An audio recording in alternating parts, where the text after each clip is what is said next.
Kyiv में रूसी सेना को रोकने के लिए यूक्रेन के सैनिकों ने सुरक्षा के पुख्ता इंतजाम कर दिए। जंग की शुरुआत से ही रूस कीव पर कब्जे की फिराक में है, जिसे बचाने के लिए यूक्रेन के सैनिकों ने कीव की घेराबंदी कर दी। सभी सड़कों पर रेत की बोरियां रख दी गईं, ताकि रूसी सेना का कोई भी टैंक या बख्तरबंद गाड़ी उसे पार न कर सके। इसके अलावा सड़कों को जाम करने के लिए सीमेंट के बड़े बड़े स्लैब का भी इस्तेमाल किया गया। वहीं रूसी सेना की राह में लोहे के कांटे भी बिछा दिए गए। इसी तरह के लोहे के स्ट्रक्चर खड़े किए गए हैं ताकि कोई भी दुश्मन देश की सेना या कोई गाड़ी या कोई संदिग्ध यहाँ न आ पाए। इसके साथ ही सेना के जवानों को चप्पे चप्पे पर तैनात कर दिया गया, जो सभी गाड़ियों की तलाशी लेने में जुटे रहे। राजधानी कीव की सभी बड़ी इमारतों की भी सुरक्षा बढ़ा दी गई।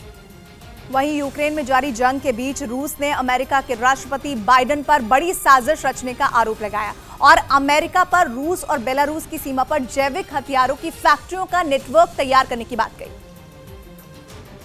जिसके लिए बाइडेन के खास गेम प्लान के तहत अमेरिकी रक्षा मंत्रालय पेंटागन की ओर से फंड दिए जाने का भी दावा किया। यही नहीं, रूस ने इन फैक्ट्रियों में नए जैविक हथियार तैयार करने पर काम होने का भी आरोप लगाया। रूस की ओर से इन आरोपों के समर्थन में अहम सबूत मिलने का भी हवाला दिया गया। रूस ने यह आरोप अब सीधे लगा दिया है, जिससे पूरी दुनिया में खलबली मच गई है। रूस ने आरोप लगाया है कि बेलारूस और रूस की सीमा के पास यूक्रेन में अमेरिका की मदद से जैविक हथियार तैयार करने का काम चल रहा है। कुछ दिन पहले रूस ने यूक्रेन में अमेरिका के नियंत्रण वाली जैविक हथियारों की लैब की जांच के लिए एक जांच आयोग के गठन का भी ऐलान किया था। और इसके साथ ही रूस ने अमेरिका पर खुद को बचाने के लिए जैविक हथियारों की लैब के मुद्दे से ध्यान भटकाने की कोशिश करने का भी आरोप लगाया।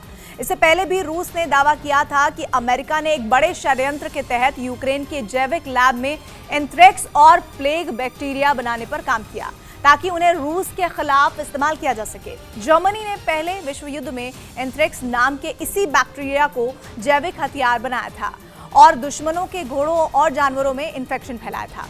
जैविक हथियार यानी बायोलॉजिकल वेपन एक ऐसा हथियार जो बिना धमाके के किसी भी देश को तबाह कर सकता है। मतलब ये कि जब बैक्टीरिया और वायरस का इस्तेमाल जानबूझकर इंसानों में इन्फेक्शन फैलाने के लिए किया जाता है, तो इसे जैविक हथियार कहते हैं।